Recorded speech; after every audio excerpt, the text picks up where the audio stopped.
Good morning student. आज हम लोग स्टार्ट करने वाले हैं निर्देशांक ज्यामिति और एग्जाम व्यू ऑफ पॉइंट से आज हम लोग पढ़ाई करने वाले निर्देशांक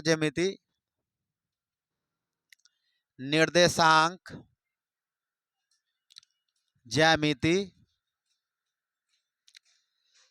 जिसको इंग्लिश में कोऑर्डिनेट कहा जाता है, कोऑर्डिनेट ज्योमेट्री। आखिर इसकी जरूरत क्यों पड़ गई? कोऑर्डिनेट ज्योमेट्री क्लास 10th में जो पढ़ना है वो 2D में पढ़ना है। 2D मतलब क्या होता है? 2 डायमेंशन।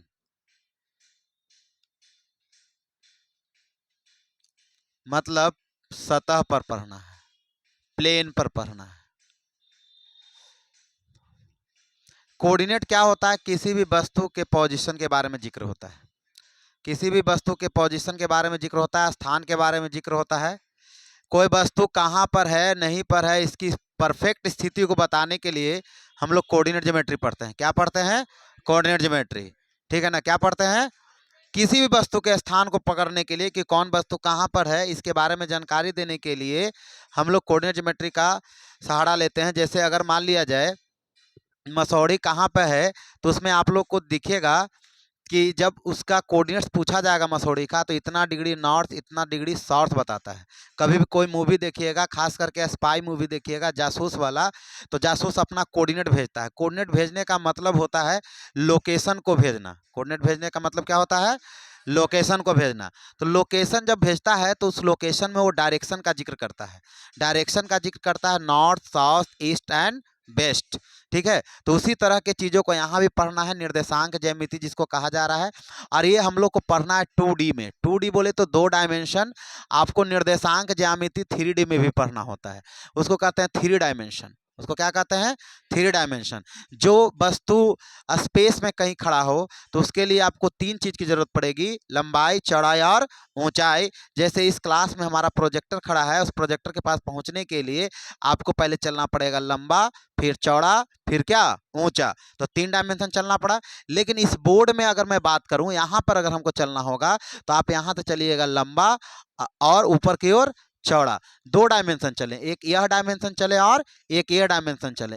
तो अगर आप 2D के बारे में बात कर रहे हैं तो इसमें 2 बिंदु आएगा। ठीक है, एक लंबाई की बात करेगा और क्या बात करेगा? दूसरा चौड़ाई की बात करेगा। ठीक है, अब हम लोग आगे पढ़ने वाले हैं कि इसमें क्या क्या इंपॉर्टेंट है और क्या क्या इंपॉर्टेंट नहीं है। तो निर्देशांक ज्यामिति के लिए सबसे इंपॉर्टेंट चीज है आपको यह जानना कि निर्देशांक ज्यामिति में जरूरत किसका है।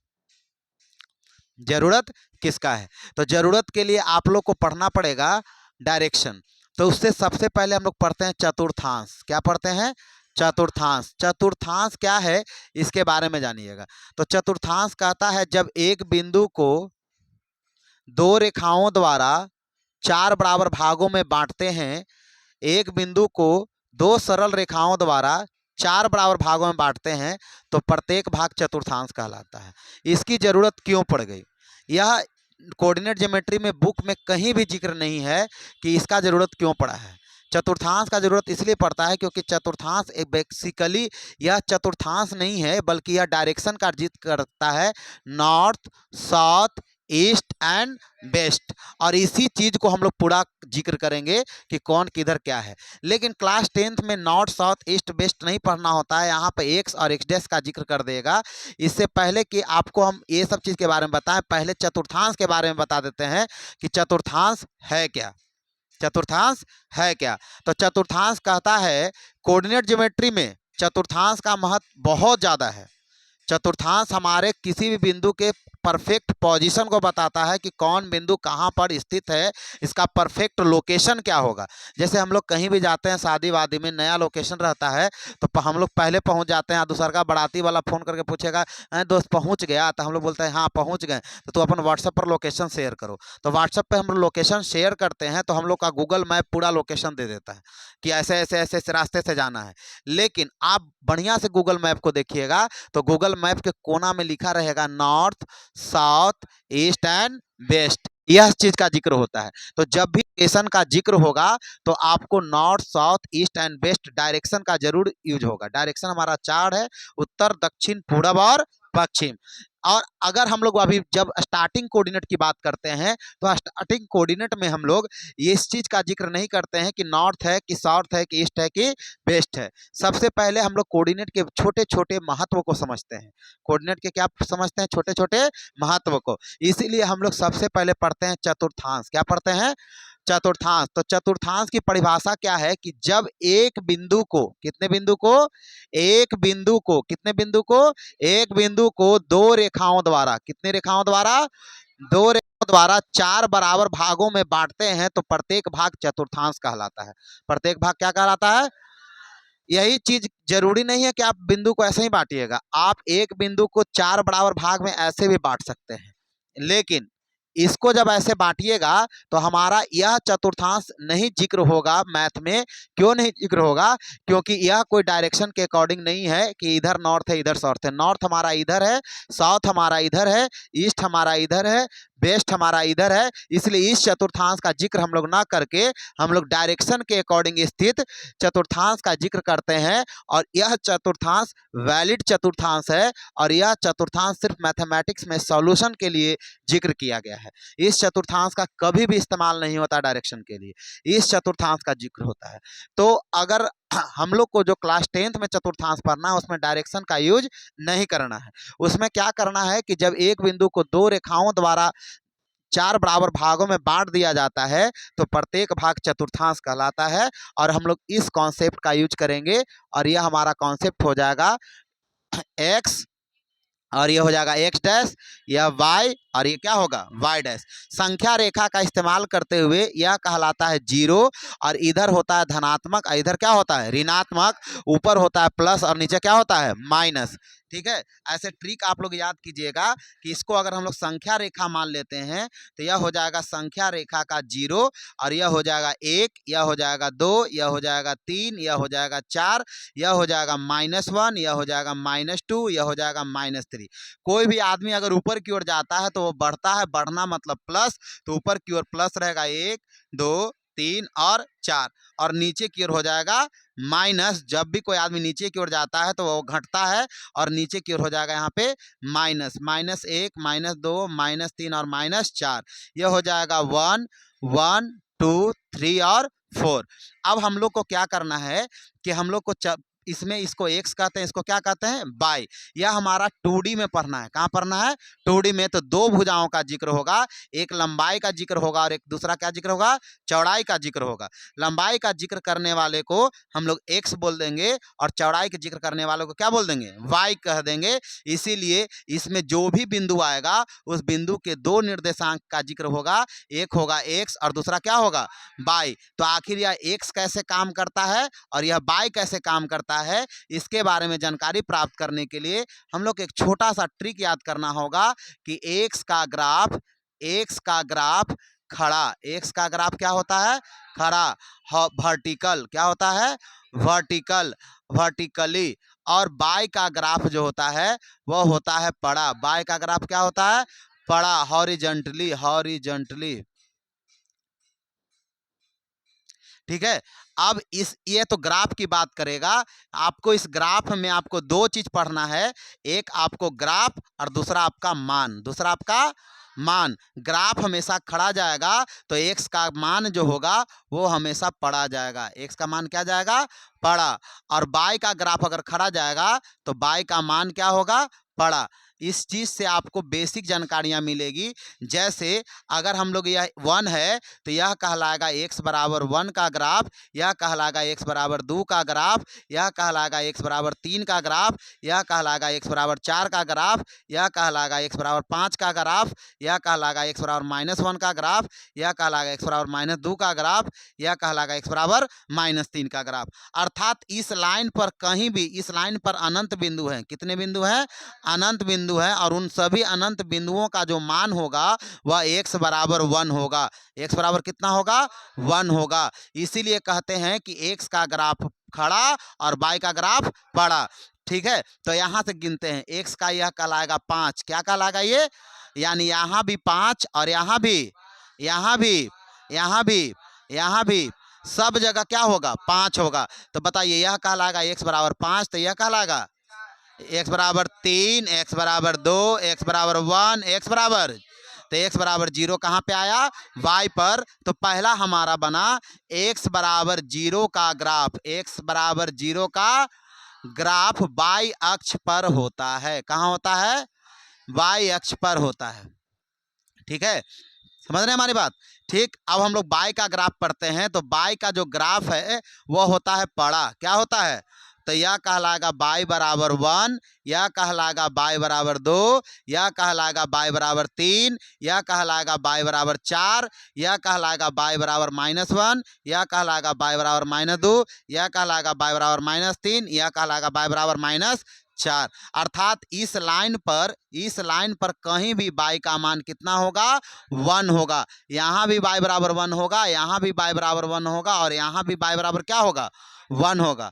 यहाँ भी बाई बराबर 1 होगा। यह ग्राफ जो है यह कहलाएगा बाई बराबर 2, बाई बराबर 2, यह कहलाएगा बाई बराबर 2। यानी इस लाइन पर जितने भी बिंदु हैं सभी बिंदु में बाई का मान कितना होगा, 2 होगा। कितना होगा, यह इस लाइन पर भी यह लाइन कहलाएगा बाई बराबर 3। तो ऊपर से आते हैं, बाई बराबर किसका ग्राफ है, यह 4 का। बाई बराबर, बाई बराबर, बाई बराबर, बाई बराबर, बाई बराबर, बाई बराबर 0 कहाँ पर मिला, एक्स पर।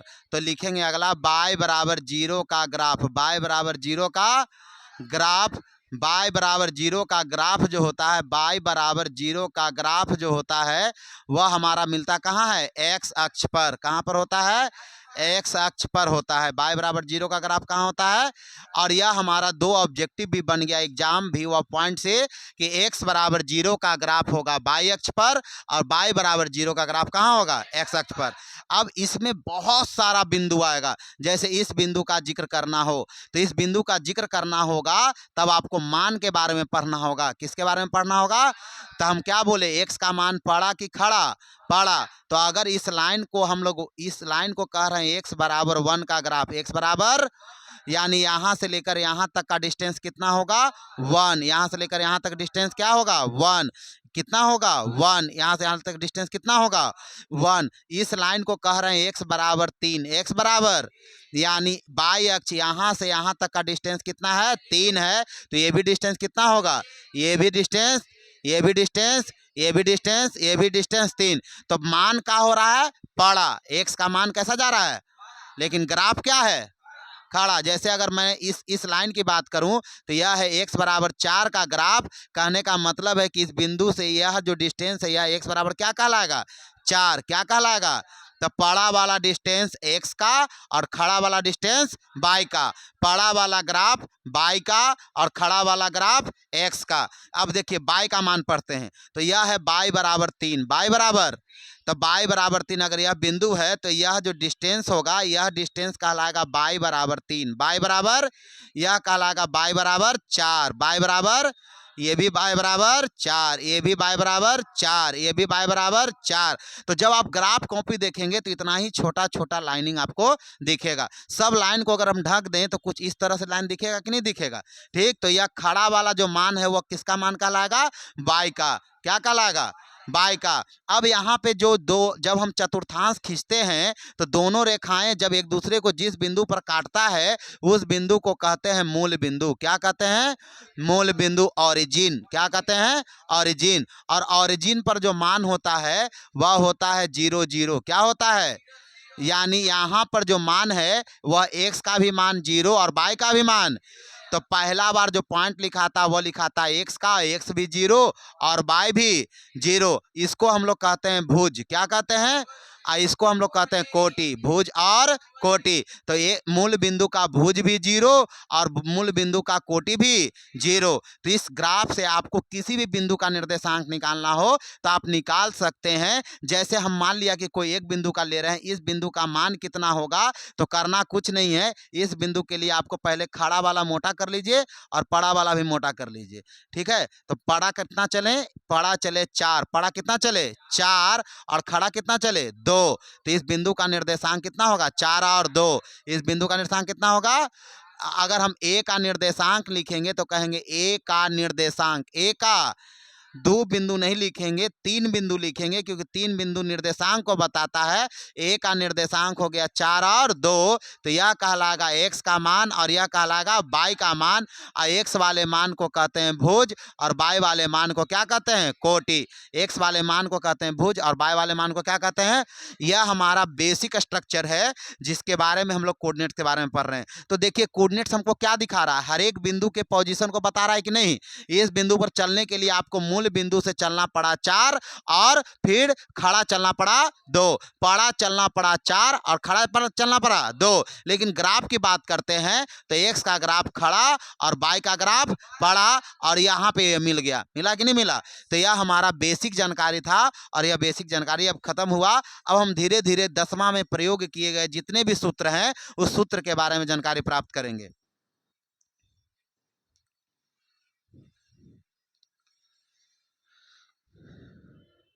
स्टॉप कर दो तो।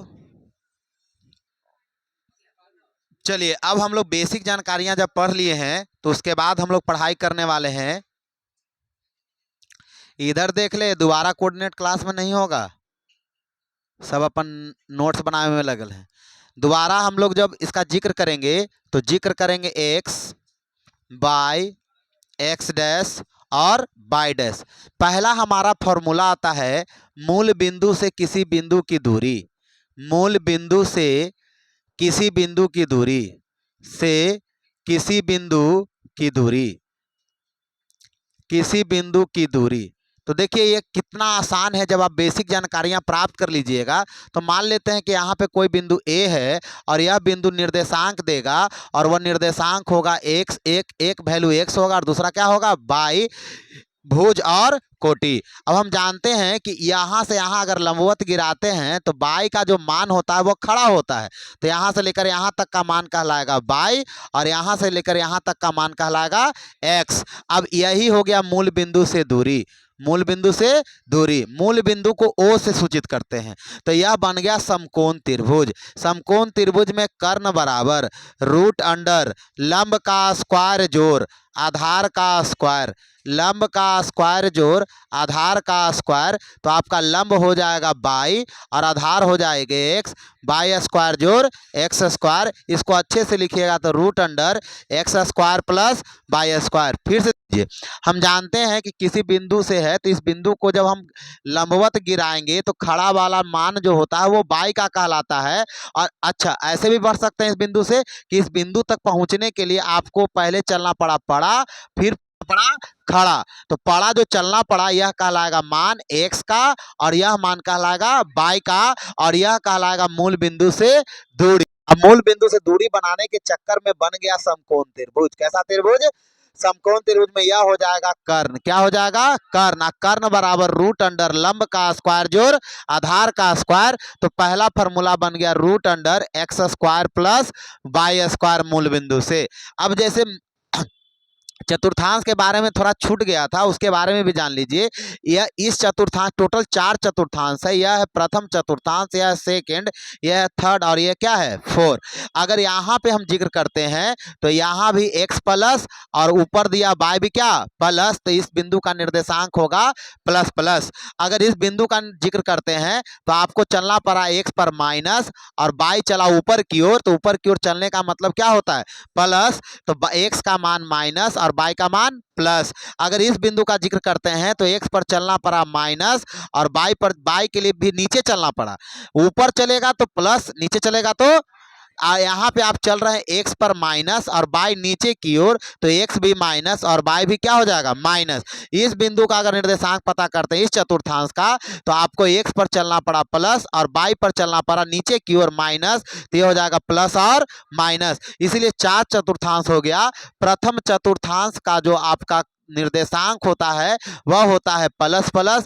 द्वितीय चतुर्थांश का जो निर्देशांक होता है वह होता है माइनस और प्लस। तृतीय चतुर्थांश का जो निर्देशांक होता है वह होता है माइनस और माइनस। चतुर्थ चतुर्थांश का जो निर्देशांक होता है वह होता है प्लस और माइनस। एक चीज और नोटिस कीजिएगा, ये और ये एक दूसरे को उल्टा है, ऑपोजिट है। तो प्लस का उल्टा माइनस, प्लस का उल्टा माइनस, यह और यह एक दूसरे का उल्टा डायरेक्शन में है, तो माइनस का उल्टा प्लस और प्लस का उल्टा माइनस। इस तरह से आपके बेसिक जानकारियां कंप्लीट हो गई। अब क्या होता है कि अब आपको इस पे क्वेश्चन रहेगा, मूल बिंदु से निम्नलिखित बिंदुओं की दूरी ज्ञात करें। मूल बिंदु से निम्नलिखित बिंदु की दूरी ज्ञात करें। मूल बिंदु से निम्नलिखित दिए गए बिंदु की दूरी ज्ञात करें। निम्नलिखित दिए गए बिंदु की दूरी ज्ञात करें। बिंदु की दूरी ज्ञात करें। ठीक है, तो पहला अगर बिंदु यहाँ पे लिख देते हैं 4 और 2, दूसरा बिंदु लिख देते हैं 3 माइनस 2, तीसरा बिंदु लिख देते हैं 8 माइनस 3, चौथा बिंदु लिख देते हैं -3 माइनस 2, पांचवा बिंदु लिख देते हैं 6 और -6 और 4। इस तरह से आपको बहुत सारा बिंदु होगा और इस सब बिंदुओं पर अगर डिस्टेंस पर निकालना होगा तो लिखेंगे हल। पहला का हल, और हल के लिए लिख देंगे कि बिंदु ए का निर्देशांक दिया हुआ है 4 और 2, इसीलिए मूल बिंदु से ए की दूरी, मूल बिंदु से ए की दूरी, ए की दूरी आपका हो जाएगा रूट अंडर फॉर्मूला दीजिएगा X square plus Y square, तो यह हो जाएगा मूल बिंदु से ए की दूरी हो जाएगा, इसको कहेंगे ओ ए। क्या कहेंगे? ओ ए। तो ओ ए बराबर आपका लिख दीजिएगा एक्स की वैल्यू 4, तो 4 का स्क्वायर, और वाई की वैल्यू 2, तो 2 का स्क्वायर, 4 चौको 16, 2 दूना 4, 16 4 20, रूट अंडर 20 यह मूल बिंदु से दूर स्थित है। अगर पूछेगा इस किस चतुर्थांश में है, तो कहिएगा 4 भी प्लस 2 भी प्लस प्लस प्लस, पहला चतुर्थांश। ये किस चतुर्थांश में है, तो x प्लस ये माइनस ये चौथा चतुर्थांश, यह हो जाएगा प्लस माइनस ये भी चौथा चतुर्थांश, यह माइनस प्लस दूसरा चतुर्थांश, माइनस माइनस तीसरा चतुर्थांश। अब इस क्वेश्चन का डिस्कशन कैसे करेंगे? -3 और 2, -3 और -2। देखिए ऐसे क्वेश्चन हमेशा ऑब्जेक्टिव में पूछा जाता है, तो ऑब्जेक्टिव में जब क्वेश्चन पूछेगा तो इतना टाइम बर्बाद नहीं कीजिएगा, डायरेक्ट कीजिएगा। -3 का स्क्वायर जोड़, बीच में रखना है जोड़, फिर -2 का स्क्वायर, -3 का स्क्वायर 9, 2 का स्क्वायर 4, -2 का स्क्वायर 4, रूट अंडर 13। इकाई लिखेंगे, क्या लिखेंगे? इकाई। इसमें इकाई का जिक्र क्यों होता है? क्योंकि हम लोग जिसका भी निकालते हैं वो लंबाई निकालते हैं, और लंबाई में सिर्फ एक भुजा का इस्तेमाल होता है, इसलिए सिर्फ इकाई लिखेंगे। लेकिन अगर किसी भी आकृति का क्षेत्रफल निकालना हो तो उसमें लंबाई भी जिक्र होता है और चौड़ाई भी। तो 2 गो भुजा होता है तो इसको कहते हैं वर्ग इकाई। वर्ग मतलब होता है किसी चीज को 2 बार गुना करना, यानी यहाँ पे 2 भुजा का गुना हुआ है। अगर मान लिया ये बर्तन है और बर्तन का आयतन निकालिएगा तो इसमें लंबाई, चौड़ाई और मोटाई का जिक्र होगा, तो इसको कहेंगे घन इकाई। क्या कहेंगे? घन इकाई। क्षेत्रफल के लिए वर्ग इकाई, आयतन के लिए घन इकाई, लंबाई के लिए सिर्फ इकाई। इस तरह से आपके जितने भी क्वेश्चन होंगे वो आप मूल बिंदु से दूरी का सूत्र प्रयोग करके सभी का दूरी निकालिएगा, तो दूरी निकालने में आपको सिर्फ लंबाई निकलेगी, इसलिए बगल में √13 इकाई लिख दीजिएगा। अब क्या है कि ऐसे क्वेश्चन आप लोग अपने घर पे 1 2 3 4 5 ट्राई कीजिएगा, पांचों बन जाएगा। अब हम आगे बढ़ते हैं और आगे का हमारा टॉपिक जो है वह टॉपिक है 2 बिंदु के बीच की दूरी। अब हम पढ़ने वाले हैं 2 बिंदु के बीच की दूरी। फिर हम लोग कोऑर्डिनेट पे आते हैं और 2 बिंदु का जिक्र करते हैं। 2 बिंदु अगर मान लेते हैं, पहला बिंदु ए है और दूसरा बिंदु बी है। ए का निर्देशांक अगर मानते हैं x और y, तो इसको बोलेंगे x1/1। क्योंकि हमारे पास 2 बिंदु है तो इसको बोलेंगे x2 और y2। खड़ा वाला यह कहलाएगा y2। क्या कहलाएगा? y2। और यहाँ से लेकर यहाँ तक पड़ा वाला कहलाएगा x2। यह खड़ा वाला कहलाएगा y1। ठीक है, तो यह पड़ा वाला कहलाएगा यहाँ से लेकर यहाँ तक x1, यहाँ से लेकर यहाँ तक x1 कहलाएगा, और यहाँ से लेकर यहाँ तक x2 कहलाएगा। तो सिर्फ ये डिस्टेंस जो होगा वह कहलाएगा x2 minus x1। x2 minus, इसको ऐसे मिला दीजिए पूरी तरह से लंबवत, तो यह y1 कहलाएगा। तो ये भी डिस्टेंस यहाँ से लेकर यहाँ तक y1 कहलाएगा। टोटल डिस्टेंस बाई 2 है, यहाँ से लेकर यहाँ तक बाई 1 है और टोटल बाई 2 है, तो सिर्फ यह वाला डिस्टेंस जो है यह कहलाएगा बाई 2 माइनस बाई 1। और यह डिस्टेंस x2 माइनस x1 है, तो ये भी डिस्टेंस कहलाएगा x2 माइनस x1। अब बन गया समकोण त्रिभुज और दो बिंदु के बीच की दूरी हो गया AB। क्या हो गया? AB। तो AB हो जाएगा रूट अंडर, कर्ण है ये क्या है? कर्ण। तो कर्ण बराबर लंब का स्क्वायर, तो लंब हमारा ये है, तो लंब का स्क्वायर बाई 2 माइनस बाई 1 का स्क्वायर और आधार का स्क्वायर हो जाएगा x2 माइनस x1 का स्क्वायर और बीच में कर देंगे प्लस। इस चीज को, यह फार्मूला प्रूफमेंट हुआ आपके दो बिंदु के बीच की दूरी का फार्मूला।